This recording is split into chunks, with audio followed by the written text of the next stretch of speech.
တင်တိပါဆိုတာစစ်မှုရန်ဥပဒေကကင်းလို့ခွင့်ရှိတယ်ဆိုတာစစ်ကောင်စီကိုယ်တိုင်ရေးဆွဲလာတဲ့စစ်မှုရန်ဥပဒေအရလူတိုင်းကိုစစ်မှုထမ်းခိုင်းလို့မရပါဘူးဥပဒေထဲမှာဘယ်သူတွေကစစ်မှုထမ်းခြင်းမှာကင်းလို့ခွင့်ရှိတယ်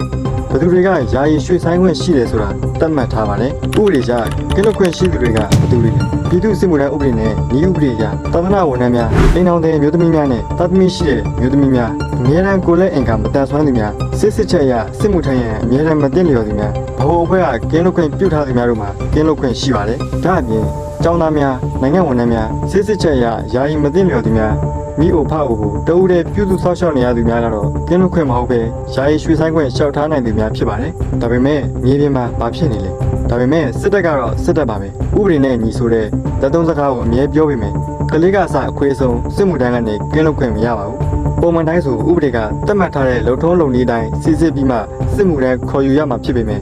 လက်တွေ့မှာတော့အဲ့ဒီလုံထုံးလုံနည်းတွေကိုမလိုက်နိုင်ပဲဖမ်းဆီးခေါ်ဆောင်ခြင်းမဲနိုင်ခြင်းအိမ်တွေနဲ့ဝင်ရောက်ဖမ်းဆီးခြင်းစတဲ့နီလန်းနဲ့အသုံးပြုနေကြောင်းလူအခွင့်အရေးမှတ်တမ်းတွေကဖော်ပြထားပါတယ်။ကရင်လူအခွင့်အရေးဖွဲ့ရဲ့မှတ်တမ်းအရအသက်ကန့်သက်ချက်နဲ့လုံထုံးလုံနည်းတွေကိုပါချိုးဖောက်ပြီးအသက်45နှစ်ကျော်သူတွေကိုစုဆောင်းတာတွေရှိသလို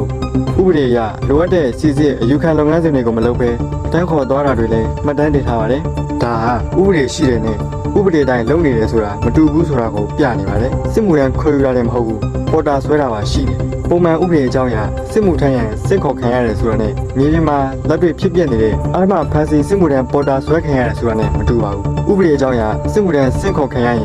ရက်ကွက်အုပ်ချုပ်ရေးမှုတွေကတစ်ဆင့်တရားဝင်အကြောင်းကြားတာပေးပို့ရပါတယ်ဘယ်တင်တန်းကျောင်းကိုသွားရောက်ရမယ်ဘယ်အချိန်မှာသွားရမယ်ဆိုတာကိုမိသားစုကအတိအကျသိရှိနိုင်ခွင့်ရှိပါတယ်အာမဖန်စီပေါ်တာဆွဲခံရတယ်ဆိုတာဘာကြိုတင်အကြောင်းကြားတာမှမပါပဲလမ်းသွားလမ်းလာတွေကိုဖန်စီခေါ်ဆောင်ခြင်းညဘက်အဲစင်းစီရင်အိမ်ထဲထိဝင်ရောက်ဖန်စီခြင်းလူပြတ်သောနေရာတွေကားခိတ်တထားပူတာတွေမှာအတင်းကျပ်ဖမ်းဆီးခေါ်ဆောင်သွားခြင်းတွေဖြစ်ပါတယ်။အသက်အရွယ်ကန့်သက်ချက်တွေကိုဂရုမစိုက်သလိုကျန်းမာရေးအခြေအနေနဲ့လုပ်ငန်းကိုင်ငန်းကျောင်းသားလားလူသမားလားဒါတွေလည်းထည့်သွင်းစဉ်းစားမှာမဟုတ်ပါဘူး။စစ်စစ်ချင်းမရှိပဲဖမ်းမိသူတိုင်းကိုအတင်းကျပ်ခေါ်ဆောင်သွားလိမ့်ရှိပါတယ်။ဖမ်းဆီးခံပြီးနောက်ဘယ်ကိုခေါ်ဆောင်သွားခံရမှမသိရပဲမိသားစုနဲ့ဆက်သွယ်လုံးဝပြတ်တောက်သွားတတ်ပါတယ်။များသောအားဖြင့်ရှေ့တန်းစစ်မျက်နှာပြင်များကိုအမြင်ပို့ဆောင်ခံရလိမ့်ရှိပါတယ်။ဒါဆိုမေးစရာတစ်ခုပဲရှိပါတယ်။ဥပဒေအရကင်းလွတ်ခွင့်နဲ့ရွှေ့ဆိုင်းခွင့်တွေရှိတယ်ဆိုရင်အဲ့ဒီအခွင့်အရေးတွေကိုဘယ်သူတွေတကယ်ရနေကြသလဲ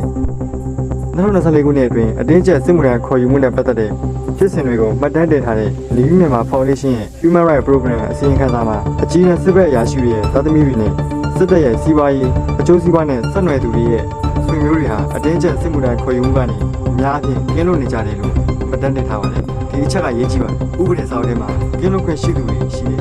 ဒါပေမဲ့မြေပြင်မှာတော့အဲ့ဒီအခွင့်အရေးကိုတကယ်ရရှိနိုင်မှုကဓာတ်တူမဟုတ်ဘူးဆိုတဲ့အပိဓာတွေရှိနေတယ်မိကိုဖောက်အောင်ကိုတဦးတည်းပြုစုနေရသူတယောက်အနေနဲ့ဥပဒေအရရွှေ့ဆိုင်းခွင့်လျှောက်ထားနိုင်ပေမဲ့ဖမ်းဆီးခေါ်ဆောင်ခံရနိုင်တယ်။ကျောင်းသားတယောက်ကလည်းဥပဒေအရရွှေ့ဆိုင်းခွင့်လျှောက်ထားနိုင်ပေမဲ့လက်တွေ့မှာအာမခံချက်မရှိဘူး။အသက်အရွယ်ကျန်းမာရေးမိသားစုတာဝန်တွေကြောင့်